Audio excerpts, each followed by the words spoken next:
ఈరోజు నేను ఉద్దిపప్పుతో కొబ్బరి సున్నుండలు చేస్తాను. నేను 1 గ్లాస్ ఉద్దిపప్పు కొంచెం ఆయిల్ వేసి లైట్గా ఫ్రై చేసుకుంటాను. ఇలా ఎర్రగా ఉద్దిపప్పుని వేసేస్తాను. కొంచెం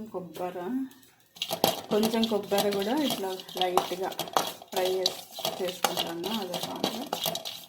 ఇప్పుడు స్టవ్ ఆపేసి బెల్లం ఉద్దిపప్పు మిక్సీకి పట్టుకోవాలి. లైట్గా పిండి అంటే ఒకసారి జల్లించుకున్న, సెకండ్ టైం జల్లి పట్ల అట్లా వేసేసుకుంటాను. నెక్స్ట్ ఇప్పుడు ఈ కొబ్బరి పొడి బెల్లం పొడి అంతా వేసుకుంటాను. బెల్లం పొడి పట్టుకోవాలి. ఇప్పుడు దీంట్లో బెల్లము కొబ్బరి ముక్కలు కూడా వేసేసుకున్నా. కొబ్బరి బెల్లం మిక్సీకి పట్టుకుంటాను.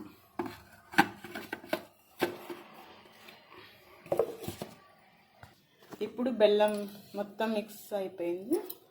దీన్ని నేను ఇది ఉద్దిపప్పు పొడిలో వేసేసుకుంటాను. కొబ్బరి బెల్లము ఉద్దిపప్పు మిక్స్ ఇది బాగా కలిపేసుకోవాలి.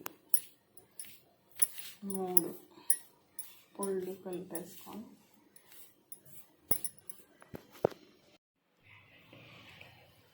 ఇప్పుడు దీంట్లోకి కాచిన నెయ్యి కాంచుకున్నాను. నేను ఈ నెయ్యి వేస్తాను.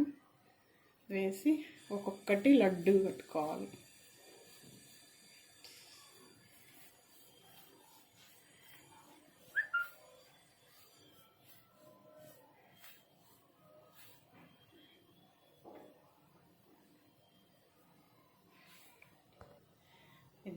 లడ్డు ఇక్కడ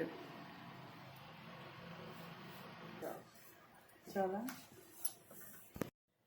మీరు కూడా ట్రై చేసి నచ్చితే లైక్ చేయండి, షేర్ చేయండి, సబ్స్క్రైబ్ చేయండి. Thanks for watching.